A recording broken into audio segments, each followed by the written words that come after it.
سے 20 رکعت تراویح شروع ہوئی ہے پورے عالم اسلام میں شروع میں ایسا ہوا کہیں 16 کہیں 40 بھی ہوئی ہیں، اور اس سے کم تو ہمیں ملتی نہیں ہے. موطا کی ایک ہی روایت میں ہے کہ 13، ایک میں آتا ہے 8 اور ایک میں آتا ہے 20. 13 اور 8 والی کو علماء نے مضطرب کہہ کے رد کیا ہے، تبھی امام مالک نے خود ان روایتوں کو نہیں لیا. اور ویسے بھی حضرت عمر نے اگر 13 یا 8 شروع کی ہوتی تو پورے عالم اسلام میں اس وقت کہیں تو 8 یا 12 یا 13 ہو رہی ہوتی نا. کوئی ایک روایت تو ملتی، ایک بھی نہیں ملتی. کم سے کم 16 کی، پھر 16 سے 20، زیادہ تر 20، پھر 20 سے بھی زیادہ ملتی ہیں. تو چاروں ائمہ کرام نے جب تحقیق کی آج سے ہزاروں سال پہلے، تو ان کی رائے حضرت عمر کے عمل کی وجہ سے یہ قائم ہوئی کہ اس میں سنت عمل کتنا ہے؟ 20 رکعت. اس وقت سے لے کے مسجد نبوی اور مسجد حرام میں آج تک سن 2021 تک، آج تو 22 ہے نا، پچھلے سال کورونا تھا، اس سے پہلے سن 2020 تک کتنی رکعتیں تراویح ہو رہی ہیں؟ 20 رکعت سنت سمجھ کے.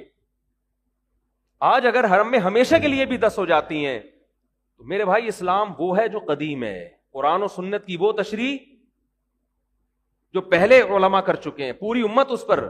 آج کی تشریحات پر ہمیں اعتماد نہیں ہے. آج حکومتوں کے دباؤ ہوتے ہیں، آج مفادات ہوتے ہیں. کسی پہ ہم الزام نہیں لگا رہے.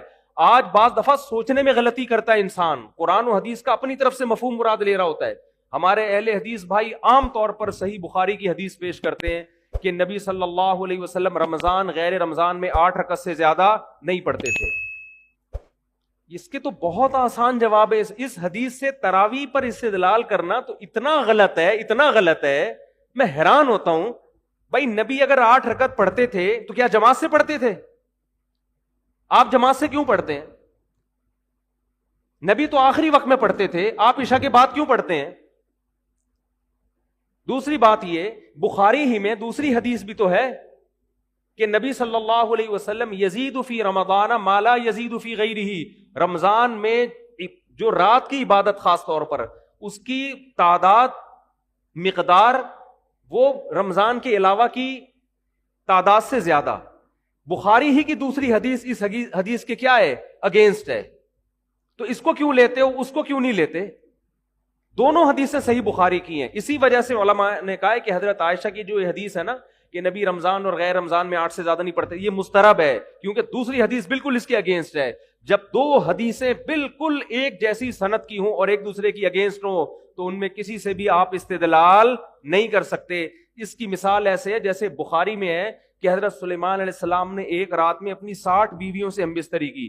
دوسری میں آتا ہے 100 بیویوں سے کی. 60 اور 100 کے عدد ایک دوسرے کے بالکل کیا ہیں؟ اپوزٹ. اب آپ ایک عدد کے بارے میں بھی یقین سے نہیں کہہ سکتے کیونکہ اس میں دونوں ایک دوسرے کے بالکل خلاف ہیں. ہم یہ کہیں گے بہت کثرت سے ازواج تھیں، صحیح تعداد ہمیں معلوم نہیں ہے. یا ہم کچھ اور تعویل کریں گے، حفظ کل ما لم يحفظه الآخر، کہ ایک نے 100 کا عدد کہا، ان کو تھا کہ 100، ایک نے کہا کہ 60 کا تو مجھے یاد ہے، اس سے اوپر کا یاد نہیں ہے. لیکن ترجیح اس میں جو زیادہ بیان کر رہا ہے نا اس کو دی جائے گی، اس لیے کہ جو کم بیان کر رہا ہے وہ یہ سوچ کے بیان کر رہا ہے کہ اس سے زیادہ کا مجھے علم نہیں ہے. تو یہاں حضرت عائشہ جو 8 رکعت والی حدیث بیان کرتی ہیں، اور پھر نبی سے ہی منقول ہے بخاری میں ہی کہ رمضان میں تعداد مقدار زیادہ ہوتی تھی، اس سے پتہ چلتا ہے یہ 8 سے زیادہ. یہ تو اگر ہم بخاری کی اس حدیث کو تراویح پہ فٹ کر لیں تو میں بیان کر رہا ہوں، تو بھی 8 رکعتیں ثابت نہیں ہوتی، بلکہ بخاری ہی میں اس کے اگینسٹ دوسری حدیث موجود ہے. لیکن حقیقت یہ ہے کہ اس کا تراویح کی نماز سے کوئی تعلق نہیں ہے، کوئی تعلق نہیں ہے اس کا تراویح کی نماز.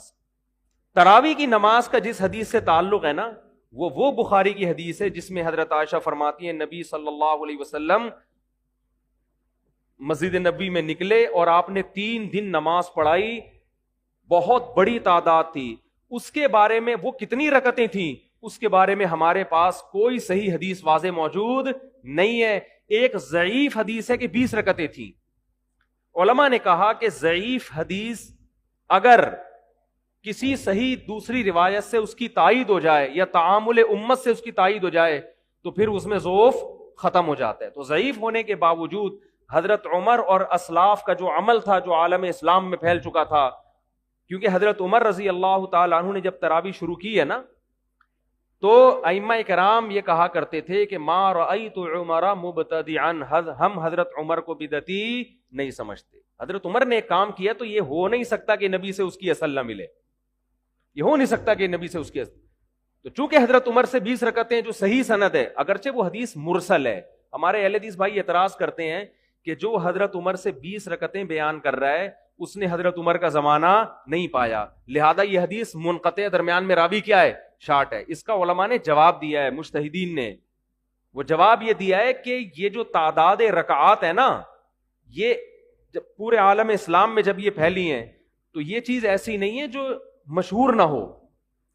تو جو چیزیں مشہور ہوتی ہیں، جو کھلے عام سب اس کو صبح شام دیکھ رہے ہوتے ہیں، وہ چیزیں بیان کرنے میں سند کی محتاج نہیں ہوتی. اور یہ کسی دیوبندی کا قول نہیں ہے، یہ سعودی عرب کے عرب عالم ہی کے قول میں آپ کے سامنے پیش کر رہا ہوں. سعودی عرب میں آج سے چند سال پہلے 20 رکعتوں کو ختم کرنے کی جب کوشش کی تو مدینہ یونیورسٹی کے جو چانسلر تھے عطیہ سالم، انہوں نے کتاب لکھی کہ 1000 سال سے زیادہ مکہ مدینہ میں 20 رکعت تراویح ہو رہی ہے. اس کا انہوں نے اس میں جواب دیا ہے کہ یہ جو حضرت عمر سے 20 رکعتیں منقول ہے نا، حدیث مرسل کہتے ہیں راوی اپنے سے اوپر کے راوی کا نام حذف کر دے. انہوں نے کہا اس کے مرسل ہونے سے حدیث ضعیف نہیں ہوگی، کیونکہ یہ چیزیں شہرت کی بنا پر بیان کی جاتی ہیں. تراویح کوئی بند کمرے میں چھپ کے تھوڑی ہو رہی تھی، ساری دنیا دیکھ رہی تھی کتنی رکعتیں ہو رہی ہیں. تبھی محدثین نے، علماء نے، فقہا نے جو فتویٰ دیا نا 20 رکعتوں کا، تو ان میں سے کسی نے بھی یہ نہیں کہا کہ ہمارے پاس صحیح سند سے یہ بات پہنچی. انہوں نے کہا شہرت ہے اس کی. امام شافعی سے پوچھا، امام شافعی سے، کہ آپ کے پاس تراویح کے سنت ہونے کی کیا دلیل ہے؟ انہوں نے کہا سارے مکہ والے 20 رکعتیں پڑھ رہے ہیں. تو یہ جو تواتر سینہ بسینہ چلا آ رہا ہے نا حضرت عمر کے دور سے، یعنی حرم میں 20 رکعتیں ہوتی چلی آ رہی ہیں. تو امام شافعی نے اس عمل سے استدلال کیا، حالانکہ امام شافعی کا زمانہ تو بہت قدیم ہے.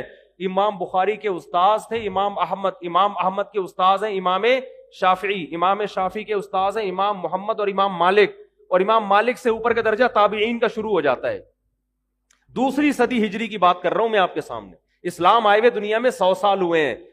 100 سال کے بعد امام شافعی کیا کہہ رہے ہیں؟ ہم مکہ میں لوگوں کو کتنی پڑھتے ہوئے پا رہے ہیں؟ 20 رکعتیں.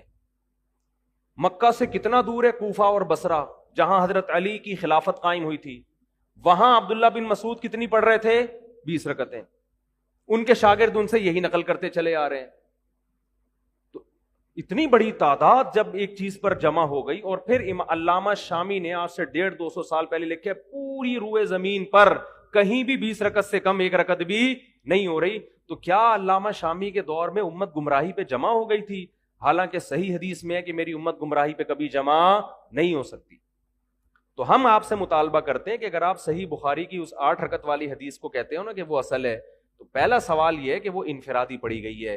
آپ جماعت سے کیوں پڑھتے ہو؟ آپ رکعتیں نبی سے لے رہے ہو، جماعت کس سے لے رہے ہو؟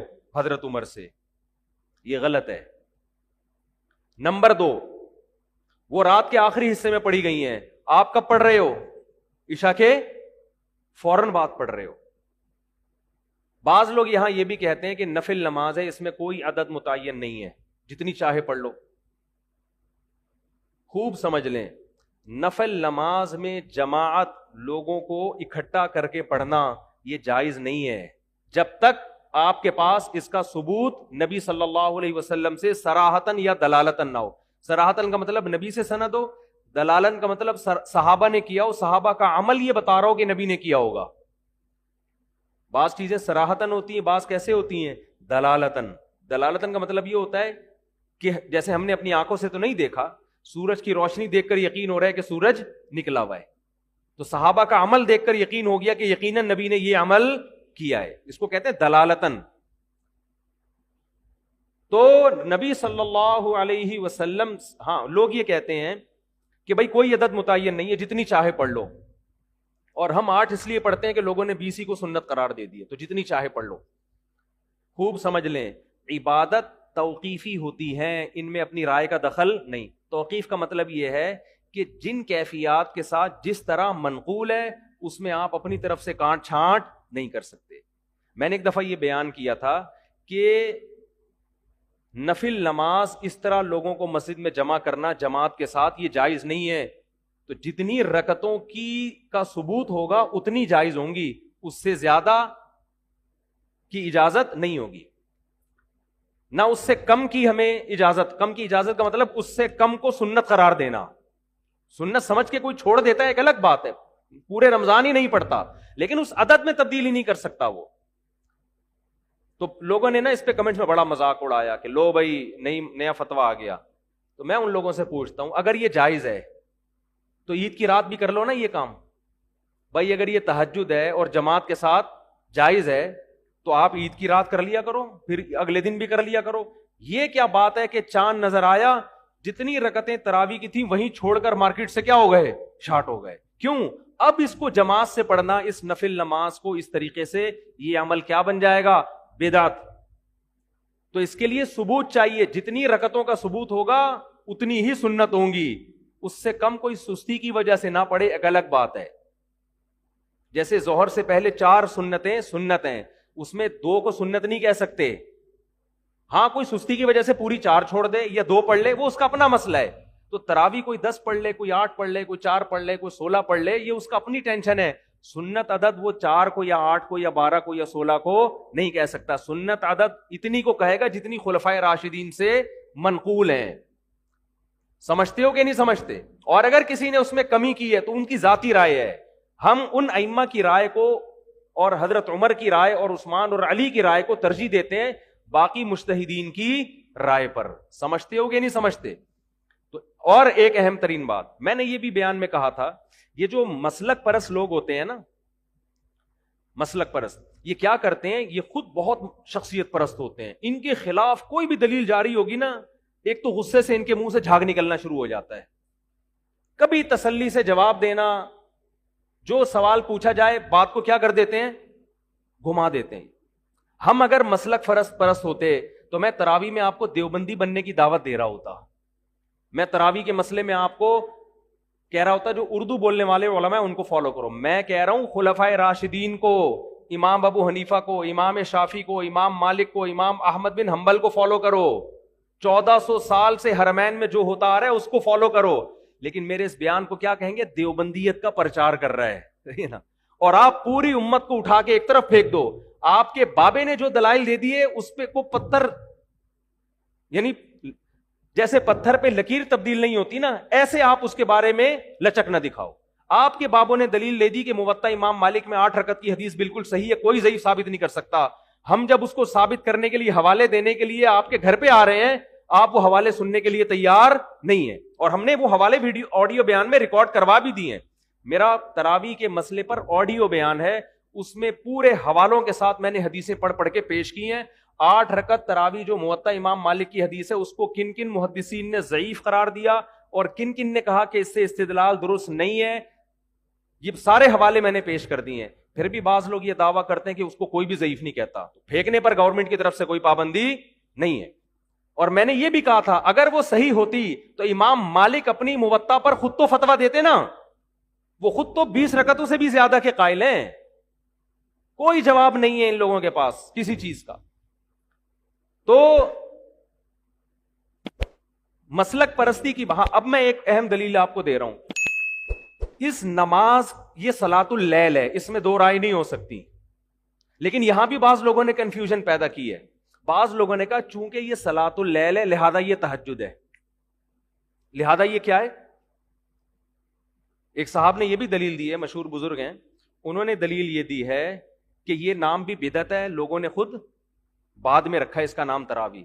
نبی سے تو ہمیں صلاۃ اللیل ملتی ہے، اس کے علاوہ کوئی نماز نہیں ملتی. اور دلیل دی ہے امام بخاری نے صلاۃ اللیل کا باب باندھا ہے اور اس کے تحت تراویح کا بھی تذکرہ کیا اور تہجد کا بھی اور وتر کا بھی. لہذا یہ سب کیا ہیں؟ ایک ہی نماز ہے. یہ ایسے ہے جیسے میں کہوں میڈیکل سائنس کی کتابوں میں ایک باب باندھا ہوا ہے جاندار اور غیر جاندار کے عنوان کے تحت انسان کا بھی تذکرہ ہے، گدھے کا بھی ہے، کتے بلی کا بھی ہے. لہذا یہ سارے ایک ہی ہیں. نہیں آئی بات سمجھ میں؟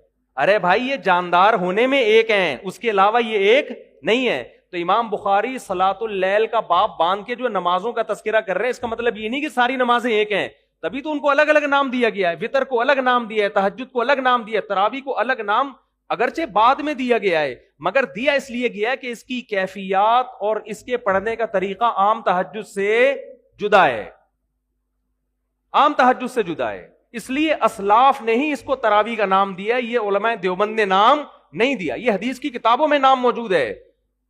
آپ کہہ سکتے ہیں جب نبی نے نام نہیں دیا تو ہم نام کیوں دیں اس کو الگ سے؟ ہم اس لیے نام دیں گے کہ اسلاف نے جب ہماری آسانی کے لیے ایک نام دے دیا تو ہمیں بھی اس میں آسانی ہے, تو گورنمنٹ نے نام دینے پر کوئی پابندی نہیں لگائی, نہ اللہ نے. اور بہت ساری ہمیں مثالیں ملتی ہیں کہ نبی نے نام نہیں دیا مگر بعد میں فقہا نے نام دیا اور ہم نے بھی اس کو نام دے دیا. فجر سے پہلے کی 2 سنتیں, اس کو سنت مؤکدہ کہا جاتا ہے کہ نہیں کہا جاتا؟ کوئی حدیث دکھا دو کہ نبی نے اس کو 2 سنت مؤکدہ کہا ہو. بلکہ نبی کی جو حدیثوں میں ملتا ہے رکعت الفجر, فجر کی 2 رکعتیں. اب کوئی آپ سے پوچھے میں آپ کیا کر رہا ہوں, میں فجر کی 2 رکعتیں پڑھ رہا ہوں, تو اگلا سمجھے گا فرض پڑھ رہا ہے شاید. آپ کہ نہیں میں کیا کر رہا ہوں, سنت. آپ کو وہ نام دو جو حدیث میں ہے, اس کو فجر کی 2 رکعتیں بولو, سنتیں نہ بولو. بھائی کنفیوژن ہو رہی ہے کہ 2 رکعت سے فرض مراد ہے یا سنت, تو ہم نے اس کو الگ. یہ سنت کا لفظ بھی حدیث میں نہیں ہے. حدیث میں جو سنت کا لفظ ہے وہ کسی اور معنی میں ہے. حدیث میں تو سنت طریقے کو بولتے ہیں, وہ فرض بھی ہو سکتا ہے, واجب بھی ہو سکتا ہے. یہ تو بعد میں امت نے فرق کیا, یہ سنت ہے اور یہ کیا ہے, فرض ہے. نفل کا جو ہم نے نام دیا نفل, یہ تو سب اسلاف نے نام دیا ہے. نبی کے دور میں ہمیں یہ اصطلاحات نہیں ملتی, فرض, سنت, نفل. قرآن کہہ رہا ہے وَمِنَ اللَّيْلِ فَتَهَجَّدْ بِهِ نَافِلَةً لَكَ, رات میں آپ تہجد پڑھیں آپ کے لیے نفل ہے. تو یہاں نفل سے مراد وہ نفل نہیں ہے, نافلہ کا اضافی چیز ہے. اسی آیت سے علماء نے استدلال کیا ہے کہ تہجد نبی پہ فرض ہے, حالانکہ قرآن کیا کہہ رہا ہے, نفل ہے. تو یہاں نفل وہ والا نفل نہیں ہے جس کو ہم نفل کہتے ہیں. تو بہت ساری ٹرمز ایسی ہیں جو بعد میں فقہا نے ایجاد کی ہیں اور ان کو اہل حدیث بھی مانتے ہیں, سارے مانتے ہیں ان ٹرمز کو, اس لیے کہ ان ٹرمز کی وجہ سے ایک عبادت کو دوسری عبادت سے فرق کرنا کیا ہو گیا ہے, آسان ہو گیا. تو خوب سمجھ لو, جب اسلاف نے دیکھا کہ یہ وہ نماز ہے جو صرف رمضان میں پڑھی جاتی ہے, ایک امام کے پیچھے پڑھی جاتی ہے, اس کی مخصوص رکعتیں ہیں, ان تعداد میں پڑھی جاتی ہے, چاند نظر آتے ہی یہ نماز پورے سال کے لیے غائب ہو جاتی ہے, تو اس لیے اسلاف نے اس کو نام کیا دے دیا, تراویح کا. تو یہ نہ میں نے دیا, نہ علماء دیوبند نے دیا, نہ احمد رضا خان بریلوی صاحب نے دیا, نہ کسی اور نے دیا, نہ الیاس قادری صاحب نے دیا, نہ کسی اور نے. یہ کس نے نام دیا ہے, اسلاف نے. اور آج سے نہیں, صدیوں پہلے.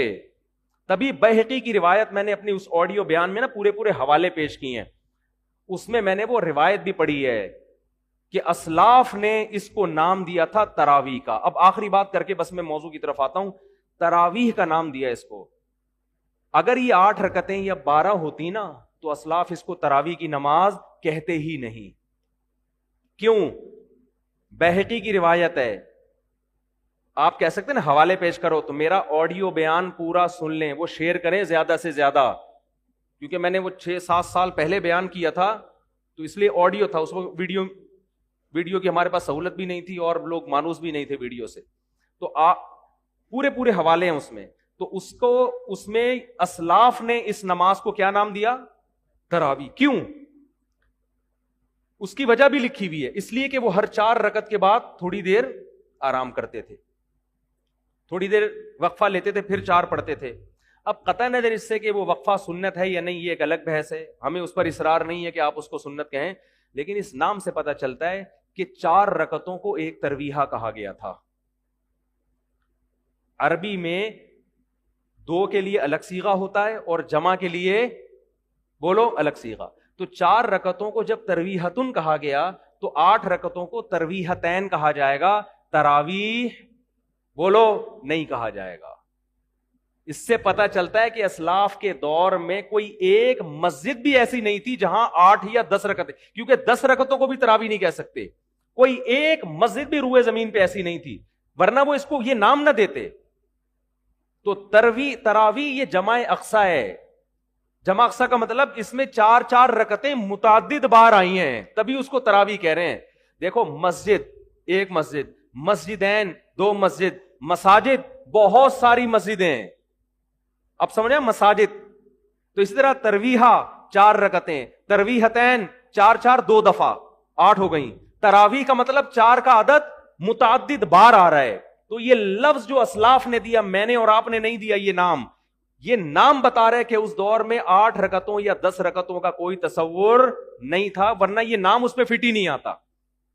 تو اب جو مرضی کرتے رہے، سعودی حکومت کرتی رہے یا آج کل جو بھی فتویٰ دیتا رہے، ان کی اپنی تحقیق ہے، ہم کسی پہ الزامات نہیں لگا رہے، لیکن ہم نے وہ فالو کرنا ہے جو وہ اسلام جو 1200-1300 سال پہلے بر صغیر میں آیا، وہ اسلام جو امام شافعی کے دور میں مکہ اور مدینہ میں تھا، سمجھ رہے ہیں؟ وہ اسلام جو حضرت عمر کے دور میں مصر میں آیا، اس میں 3 طلاقیں 3 تھیں، اس میں تراویح کی کتنی رکعتیں تھیں؟ 20 تھیں۔